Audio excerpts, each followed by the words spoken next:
दोस्तों हम लोग आदि बद्री आ गए हैं।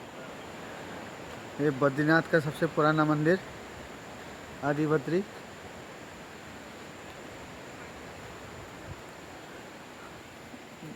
ગામનું નામ જ છે આદિ બદ્રી।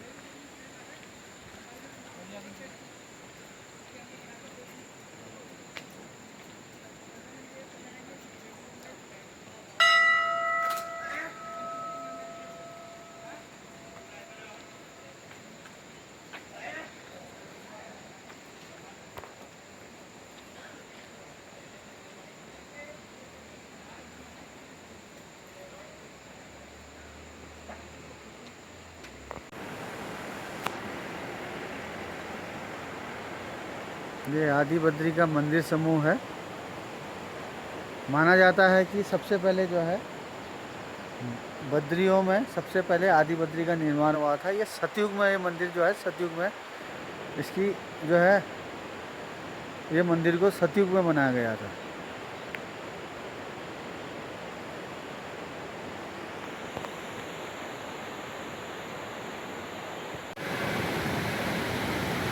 कर्णप्रयाग का संगम, जिसमें सामने से एक अलकनंदा आ रही है और ये सामने पिंड है।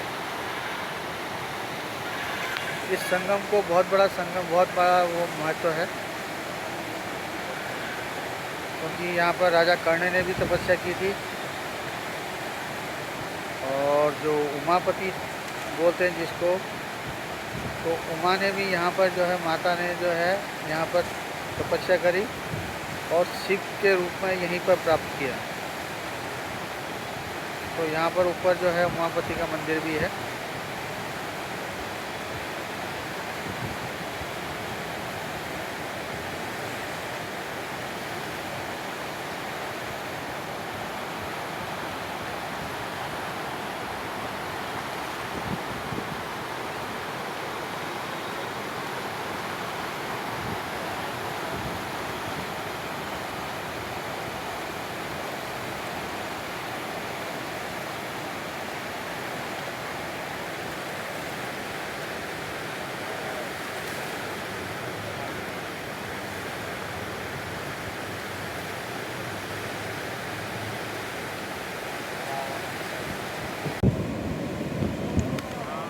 भगवान को यूं नहीं करते हैं, हवा देते हैं। हाँ। वो चोर गाय की पूंछ की रहती वो। हाँ। तो उसके अंदर छुप गए भगवान। अच्छा। तो फिर यहाँ आए भगवान भविष्यवद्री में। हाँ। तो भगवान ने कहा कि यहाँ नहीं रहूंगा मैं। हाँ। यहाँ मैं भविष्य में आऊंगा। तो भगवान यहाँ से चलते चलते रिंगी गांव में चले गए। तो रिंगी गांव में भगवान का सर टकरा गया पहाड़ पे। तो टोपी बन गई, नारायण टोपी।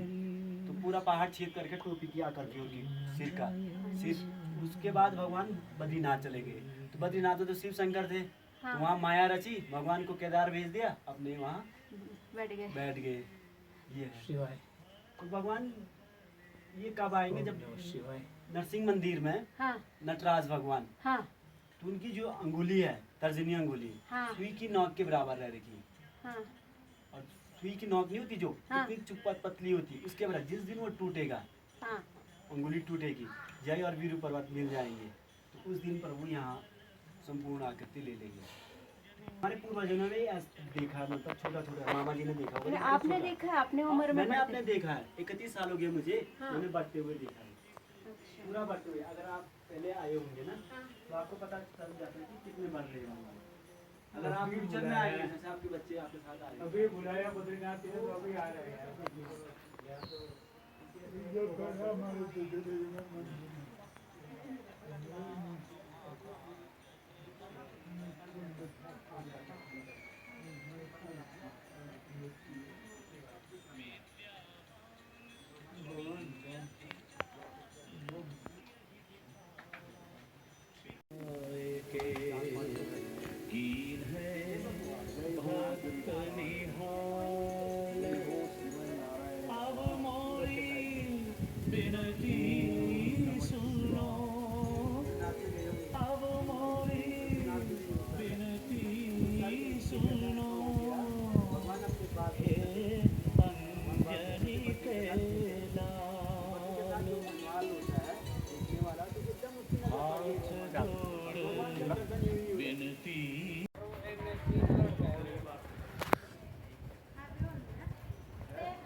दोस्तों सप्त बद्री में से नरसिंह बद्री का मंदिर।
बाहर खींचो, बाहर हो जाए।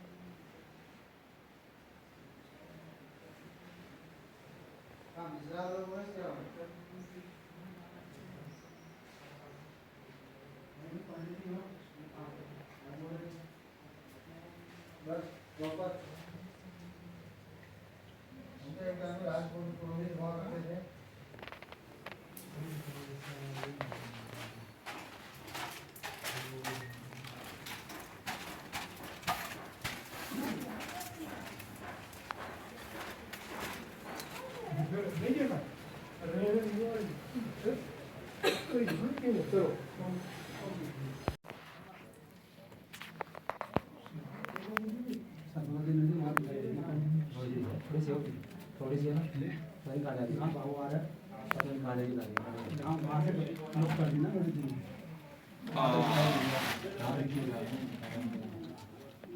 में तो नजारा बना दे, सीधा रास्ता था, पता ही नहीं लग रहा लेकिन सीधा रास्ता था, लोग बस गया ना। हाँ पहले ये दिखती थी, ये भी जिसके जो भी है मत हिम्मत मत तोड़, जब इतना कर दिया जरा सा रह गया अब तो।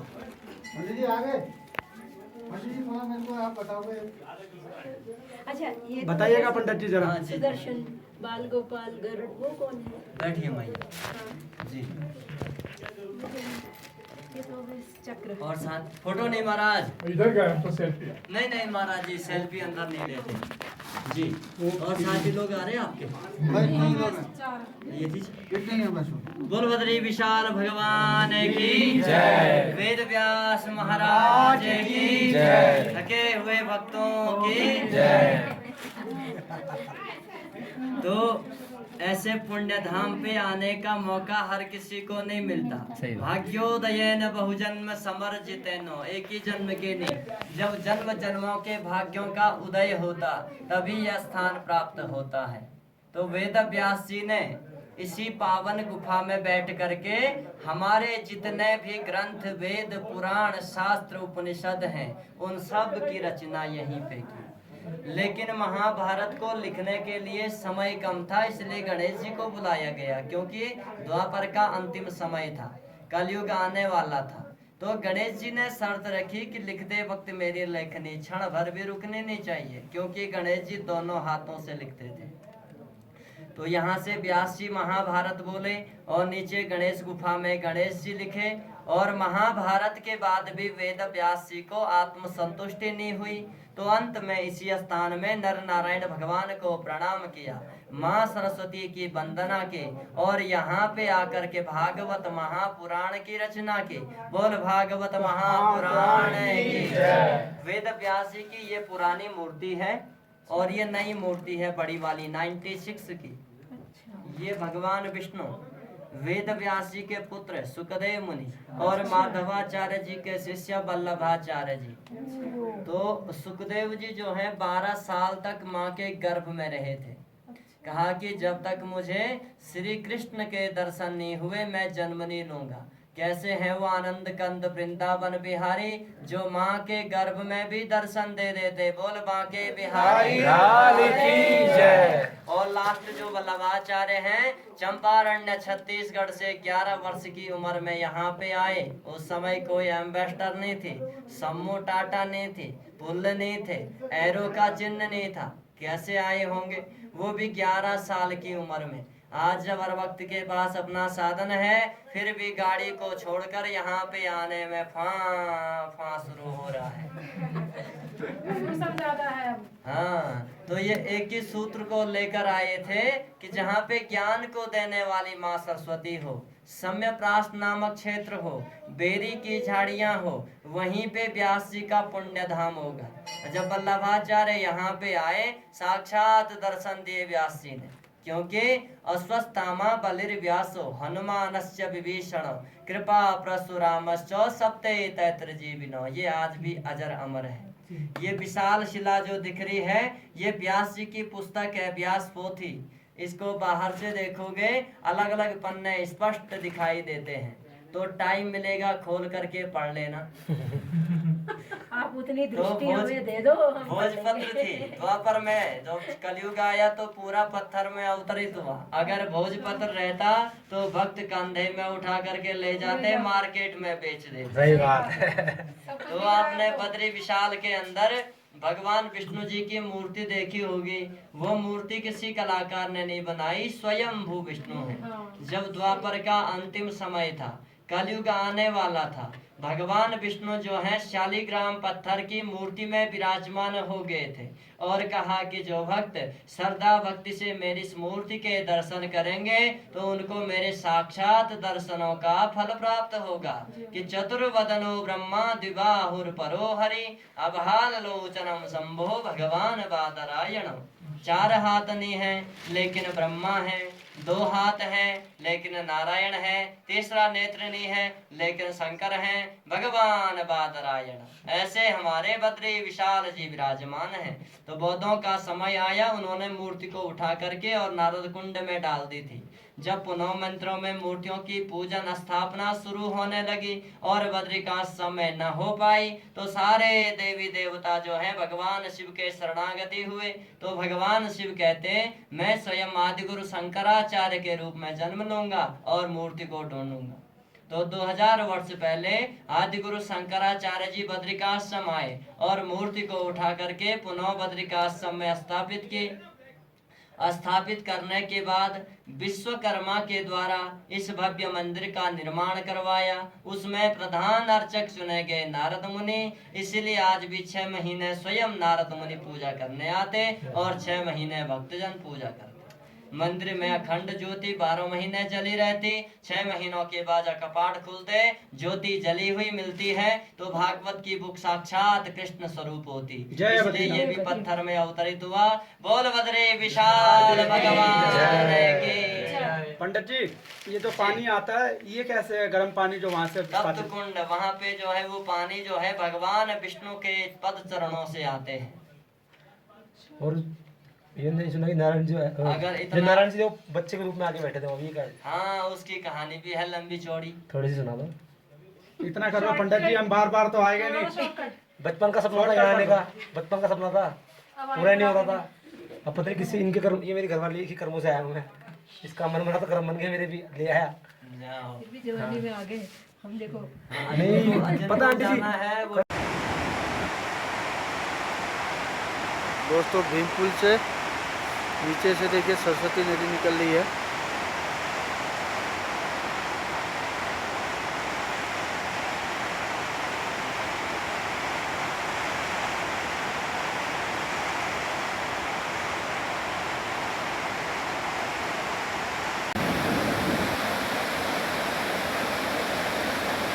दोस्तों केशव प्रयाग में ये अलकनंदा और ये सरस्वती नदी आ रही है।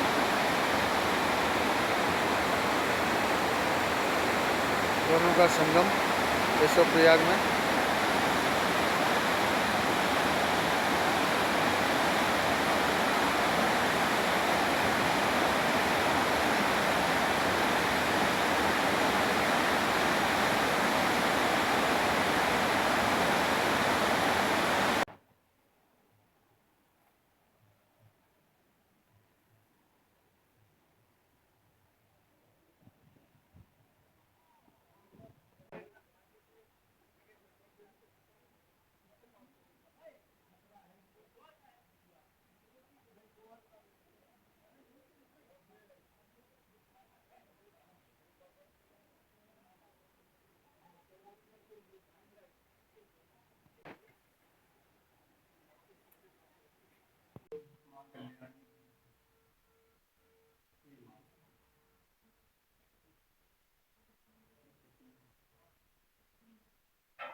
दोस्तों विष्णु प्रयाग, यहाँ पर अलकनंदा और धौली गंगा का संगम है।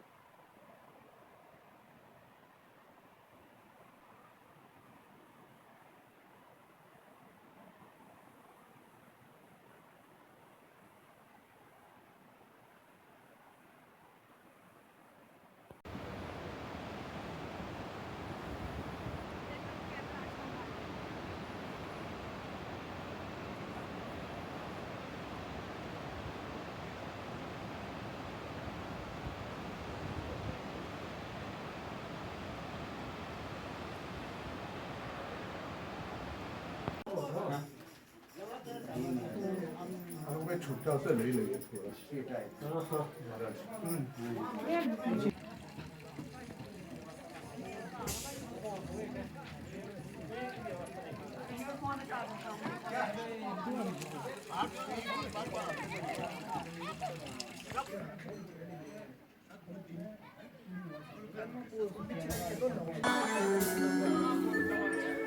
मुरली बजे